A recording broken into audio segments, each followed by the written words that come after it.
আশা করি সকলে ভালো আছো।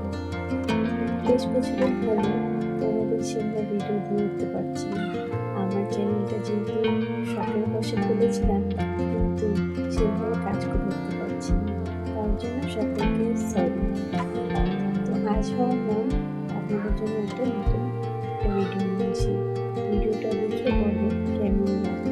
তো চলো আজকে বানাবো pure vegetable cutlet. Vegetable cutlet বানানোর জন্য আমি এখানে দেখো যাবতীয় সমস্ত সবজিগুলি কেটে নিলাম। এখানে আমি নিয়েছি বাঁধাকপি, একটা ক্যাপসিকাম, বিটরুট, মটরশুঁটি, 3টা আলু সিদ্ধ আর পনির। এখন আমি সবজিটা বানানোর জন্য প্রথমে কড়াইতে দিয়ে দিয়েছি সরিষার তেল। তেলটা গরম হলে দিয়ে দিলাম 1 চামচ পাঁচফোড়ন। তারপরে দিয়ে দিচ্ছি আদা কুচি।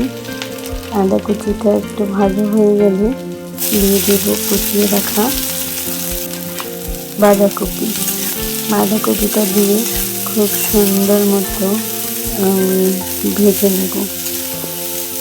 এখানে আমার বাঁধাকপিটা খুব সুন্দর করে একটু সময় নিয়ে ভেজে নেওয়া হয়ে গেলে দিয়ে দেব আগে থেকে কুচিয়ে রাখা ক্যাপসিকাম আর বিটরুট। এখানে যে সবজিটা একটু ভাজতে সময় লাগবে সেটা আগে দেওয়া ভালো। এখানে আমি সমস্ত সবজিগুলি দিয়ে একটু ভালো মতো ভেজে নেব। বিটরুটটা গলতে যেহেতু একটু সময় নেবে, তার জন্য একটু 1 চামচ লবণ আর হলুদ দিয়ে একটু নেড়ে চেড়ে ঢেকে ঢেকে ভেজে নেব।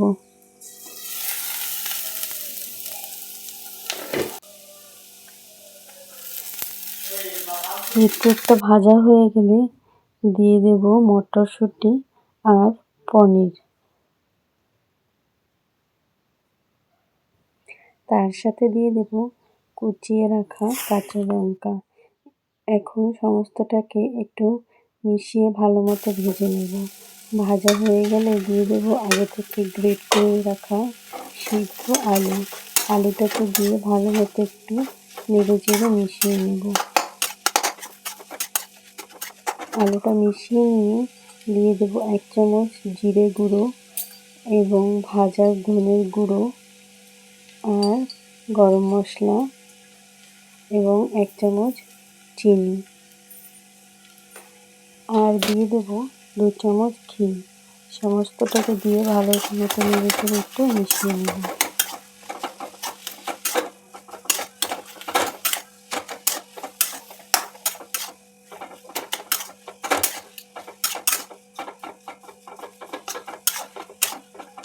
এখানে আমার মশলাটা বানানো হয়ে গেছে।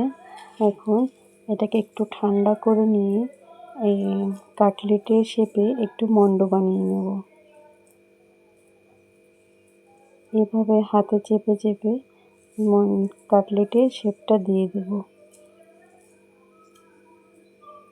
একইভাবে আমি সমস্তটা মশলাটা দিয়ে এইভাবে কাটলেটের শেপটা দিয়ে নিচ্ছি।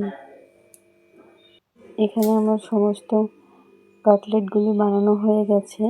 এখন এটাকে কোট করার জন্য আমি এখানে কর্নফ্লাওয়ার এবং জল দিয়ে একটা মিশ্রণ বানিয়ে রেখেছি আর নিয়েছি ব্রেড ক্রাম্বস বা ব্রেডের গুঁড়ো।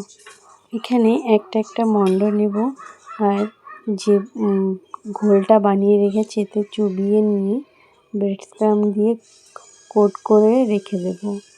একইভাবে সম্পূর্ণ মন্ডগুলি এভাবেই করে নেব।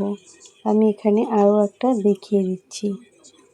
একইভাবে আমি সমস্ত কাটলেটগুলি বানিয়ে নেব।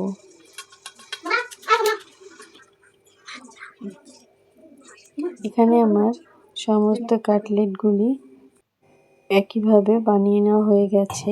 এখন শুধু ভেজে নেওয়ার পালা। আপনারা চাইলে এভাবে বানিয়ে ফ্রিজে রেখে দিতে পারেন। পরে যখন খেতে ইচ্ছা করবে ভেজে নিলেই রেডি। তো আমি এখন একটা কড়াইতে তেল নিয়ে মিডিয়াম গরম তেলে একে একে সমস্ত কাটলেটগুলি ভেজে নেব। একটু সময় নিয়ে গোল্ডেন কালার আসা পর্যন্ত ভেজে নিতে হবে।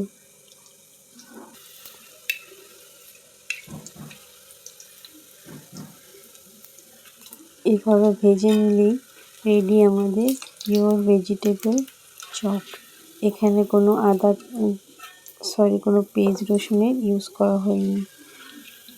তো রেসিপিটা কেমন লাগলো নিশ্চয়ই জানাবেন, আর নিজেরাও একবার ঘরে ট্রাই করে দেখবেন। সম্পূর্ণ ভিডিওটা দেখার জন্য সকলকে ধন্যবাদ।